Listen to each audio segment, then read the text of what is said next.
Hai pecinta One Pride, apa kabar? Selamat malam para pecinta One Pride dimanapun Anda berada. Malam ini kita akan mengulas segala yang terjadi di Fight Night 43 semalam di One Pride Glory bersama saya Ovidian. Meskipun tidak ada title fight, tapi Fight Night 43 berlangsung seru banget sejak baut pertama. Sesuai dengan tema besar Fight Night 43, The Contender Fight, laga main event malam tadi adalah laga Contender Fight untuk mencari penantang bagi juara di kelas lightweight buat Angga. Tapi sebelum kita membahas tentang main event, kita lihat dulu dong dua pertarungan awal di Fight Night 43 malam tadi. Di baut pertama ada ranking fight dari kelas feather. Ada Kakak Yordan Hilapok yang berlangsung dan bertarung melawan Alpris Mantako. Di baut kedua ada laga ranking fight juga. Kali ini dari kelas flyweight antara Bobby Yauri kontra Andriawan Darmita. Seru dong kalau lihat nama-namanya.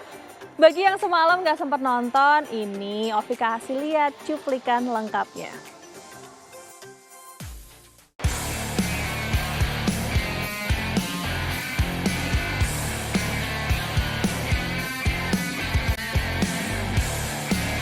Baut pertama di Fight Night 43 dibuka dengan hati-hati. Kedua fighter bertarung dengan menjaga jarak. Namun hal ini tidak berlangsung lama. Keduanya saling melepaskan pukulan-pukulan akurat yang membuat goyah.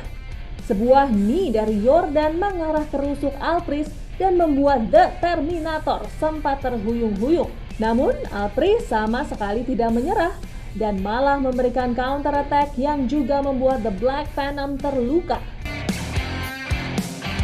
Luar biasa sekali karena spirit fight yang dia miliki, dia cepat banget untuk recovery kembali. Itu yang saya ambil poin kelebihan dari Alpris tadi. Dan terus mendesak. Satu uppercut. Yordan Hilapok ada sempat, saya pikir itu udah mau finish. Wah, udah. Ini udah tinggal satu arah nih. Tinggal satu arah. Ternyata Alpris bisa dapat knockdown. Kemudian dapat knockdown lagi. Kemudian Yordan dapat lagi knockdown lagi. Dia dapat knockdown terus kemudian Alpris. Itu benar-benar luar biasa itu ronde pertama itu. Setelahnya, kedua fighter saling jual beli pukulan. Baik Alpris atau Yordan sama-sama menderita dari hujan pukulan yang dilepaskan kedua fighter. Ya, terus berupaya untuk luar biasa. Gila sih itu baku belah ya. Mereka yang baku pukul saya yang deg-degan gitu. Aduh, beberapa kali hooknya Bang Jordan tuh sempat membuat Alpris tuh goyang. Pertama faktor fisik dan mental sih. Kalau di daerah perut itu kebanyakan sih kalau mentalnya nggak bagus pasti sudah down. Pertarungan berlanjut di ronde kedua. Di ronde ini beberapa pukulan Yordan sempat mendarat telak di tubuh Alpris. Bahkan beberapa body blow yang dilepaskan Yordan terlihat sangat menyakiti wakil dari Tornado MMA Manado. Namun Alpris juga bukan tanpa perlawanan. Beberapa kali pukulan Alpris juga masuk dengan telak ke wajah Yordan. Dalam kondisi itu memang di ronde kedua ini secara stamina dua-duanya udah ngedrop banget. Nah biasanya fighter itu setelah staminanya turun ini dia lupa dengan pertahanan. Pengennya bagaimana dia cepat mengkawal lawan.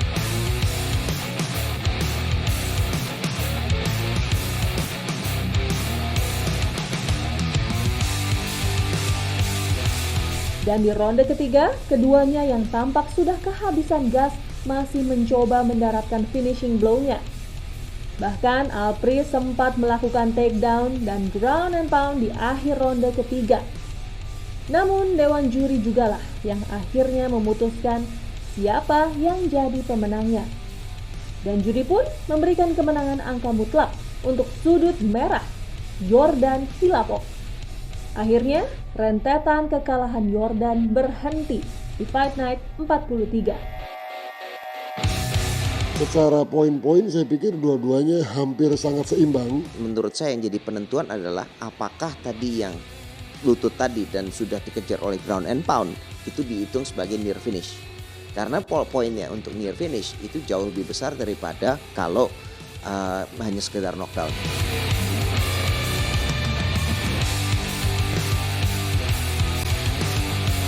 Pertandingan kedua di Sabtu malam lalu mempertemukan dua orang fighter dari kelas flyweight, Bobby Yauri kontra Andriawan Darmita.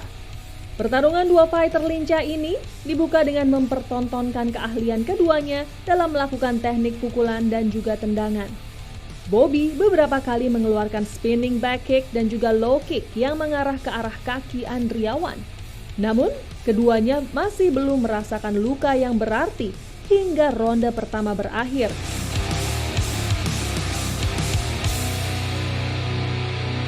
Di ronde kedua, wakil dari camp Tiger Shark coba mengontrol pertarungan, tapi Bobby Yauri selalu mampu melakukan counter dari berbagai serangan yang dilancarkan Andriawan.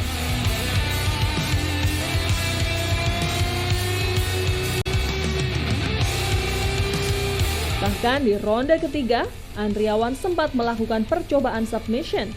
Namun Bobby Yauri dengan spektakuler mampu membalikkan keadaan dan menyerang dengan bertubi-tubi ke arah wajah Andriawan. Tetapi Andriawan tetap bertahan hingga bel berakhir. Dan Dewan Juri memutuskan untuk memberikan kemenangan angka mutlak untuk Bobby Yauri. Kemenangan keempat untuk fighter asal DPO Gym secara berturut-turut. Memang ada poin-poin di mana ketika Bobby melakukan serangan-serangan dan mengenai pelak, dua-duanya memiliki kelengkapan teknik baik stand up fighting maupun ground fighting. Cuma memang kembali lagi hasil dari serangan yang dilakukan oleh keduanya memberikan efek yang lebih berarti yang diberikan oleh Bobby. Gimana? Apa fighter idola kalian menang di dua bout pertama tadi? Usai jeda masih ada lagi dua bout lainnya. Ada ranking fight dari kelas welter dan ada juga contender fight dari kelas lightweight. Tungguin ya, One Pride Glory akan segera kembali.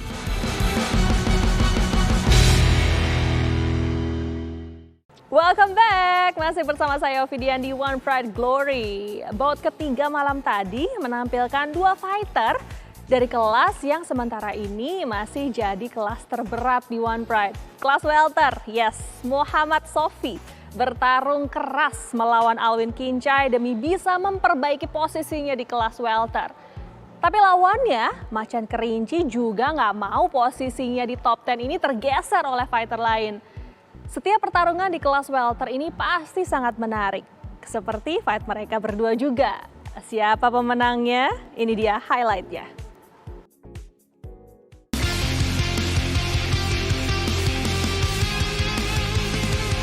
Bout ketiga di Fight Night 43 menghadirkan pertarungan dari kelas terberat di One Pride, kelas welter. Fighter yang bertanding adalah fighter di ranking 4. Alwin Kincai yang berhadapan dengan Muhammad Sofi yang berada di ranking 8. Keduanya bermain sangat berhati-hati di ronde pertama. Keduanya menjaga jarak dan sesekali melepaskan pukulan atau low kick keras. Beberapa kali sang kesatria Majapahit coba melakukan takedown, tapi pertahanan kuat Alwin Kincai membuat Sofi cukup kesulitan untuk bermain ground game. Keduanya akhirnya terus jual beli pukulan dan tendangan hingga bel ronde pertama dibunyikan. Begitu fight dimulai, M. Sofi ini melakukan serangan sangat eksplosif, super eksplosif. Dan ini sangat membahayakan bagi Alwin yang notabene serangannya cukup keras tapi masih mudah dibaca oleh lawan. Kalau seandainya Sofi sedikit lebih akurat mengenai sasaran, saya yakin yang terjadi mirip kayak lawan Hong. Muhammad Sofi itu melakukan apa yang Muhammad Sofi biasa lakukan. Tunggu dan kemudian keluar itu overhand right. Kalau sampai mendarat itu tinggal perlu Nina Bobo langsung tidur. Di ronde kedua, keduanya sama-sama coba untuk melakukan takedown. Alwin yang dikenal kuat dalam ground and pound terus mencoba meruntuhkan semangat Sofi dengan melepaskan pukulan dan juga tendangan. Dan tanpa diduga, dalam sebuah pertarungan ground fight, Alwin Kincai mampu menang dengan teknik submission rear naked choke. Kemenangan yang luar biasa untuk fighter berusia 39 tahun ini. Masuk satu, Sudah mulai masuk satu. sudah ada di bawah. Tinggal satu, disilang saja. Cukup berbahaya, Bung. Kita lihat. That's a tap dan Alvin Luar Kincai biasa. memenangkan pertandingan ini. Seorang Alvin Kincai yang notabene benar-benar seorang maestro di stand up, ternyata dia bisa mengakhiri pertarungannya dengan satu kuncian yaitu RNC. Saya pikir kuncian seperti itu dia udah tahu dari dulu, cuma kenapa baru sekarang dia keluarkan gitu. Nah ini dia, ini kaitannya dengan strategi pertarungan tadi. Alvin Kincai sudah berkembang ground gamenya. Bisa dapat body triangle seperti itu, kemudian dapat rear naked choke. Itu rasanya saya tidak akan kebayang untuk melihat Alvin Kincai bisa melakukan itu kira-kira kalau itu setahun yang lalu. Sophie mau kayak seperti mau menutupi ketegangannya tapi nggak bisa ketutupi. Berbeda seperti Sophie yang dulu yang datang ke fight di fight yang lalu. Sophie itu datang dengan ketenangan yang luar biasa. Dan partai utama malam tadi adalah laga contender fight di kelas lightweight. Dua orang fighter yang berasal dari barat dan juga timur Indonesia ini bertarung dengan luar biasa untuk bisa memperebutkan hak untuk menantang sang juara. Dan Ovi mau memberikan selamat untuk Hendrik Tarigan atas kemenangannya malam tadi. Ini sungguh pertarungan yang sangat luar biasa. Dan juga untuk Michael Mataheru, jangan berkecil hati, masih ada kesempatan lainnya kok.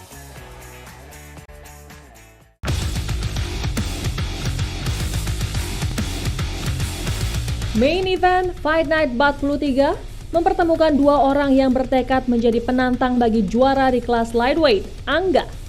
Seketika ketika bel ronde pertama dibunyikan, Hendrik dan Mataheru segera menyerang. Michael Mataheru yang berusaha membawa pertarungan ini ke bawah, justru dikejutkan dengan takedown yang dilakukan Hendrik Tarigan. Dia mencoba untuk mendapatkan triangle. Iya, kita lihat. Wakil dari Papua Top Team Mataheru terus mencoba bangkit. Namun serangan intens dari Hendrik Tarigan membuat Mataheru sulit keluar dari posisi di bawah. Dalam hal ini, Hendrik Tarigan pun lebih percaya diri untuk take down dan melakukan ground and pound karena dia sudah lebih percaya diri pada submission defense-nya. Saya pikir kesalahan dari Mataheru adalah dia melakukan teknik yang monoton. Semestinya yang dilakukan dia adalah saat begitu dia melihat membaca keadaan satu kuncian tidak bisa masuk, dia harus merubah kuncian yang lain untuk diaplikasikan atau menggunakan pancingan-pancingan lain untuk kemudian kembali lagi ke teknik awal yang dia kejar. Saya pikir itu lebih efektif daripada dia memaksakan sebuah teknik atau bertahan dalam posisi yang sudah terbaca oleh lawan. Dia waspada, dia tahu apa yang akan Michael Mataheru lakukan, dan dia juga tahu counternya, bagaimana cara menghindar dari triangle tersebut. Dan tidak perlu waktu lama, serangan ground and pound dengan kekuatan yang luar biasa membuat Mataheru terkapar. Mataheru. Oh, 1-2 sepertinya hampir selesai. Masih ground and pound dari Hendrik Tarigan. Tadi ada satu pukulan yang benar-benar telak. Ya, hampir saja mengakhiri pertarungan ini. Tapi Michael masih bertahan, masih bisa memberikan perlawanan, malah memberikan takedown. Upaya takedown dilakukan oleh Mataheru, kita lihat. Berkali-kali pukulan itu dilancarkan oleh Tarigan. Kita lihat. Dia melakukan takedown untuk melakukan recovery ini ya. Terus. Lagi. Iya. Kembali lagi upaya takedown dilakukan. Tapi terus counter oleh Hendrik Tarigan. Kita lihat apakah memutar, Bung. Berputar. Melihat fighter sudut biru sudah tidak berdaya, wasit David Strom segera memberhentikan pertandingan dan memberikan kemenangan untuk Hendrik Tarigan. Dan dihentikan oleh wasit. Dan Hendrik Tarigan memenangkan pertandingan ini dengan ground and pound di ronde pertama. Luar biasa. Dia masih menunjukkan keperkasaannya. Dengan hasil ini, Hendrik memiliki hak untuk menantang Angga dalam laga title fight di kelas lightweight. The Monster berhasil membuktikan keperkasaannya. Apalagi setelah dia menikah, dia berarti lebih perkasa lagi sekarang. Sekarang kita break dulu. Tapi setelah ini kita akan lihat yang cantik-cantik. Ada One Pride Angel setelah ini. Jangan kemana-mana.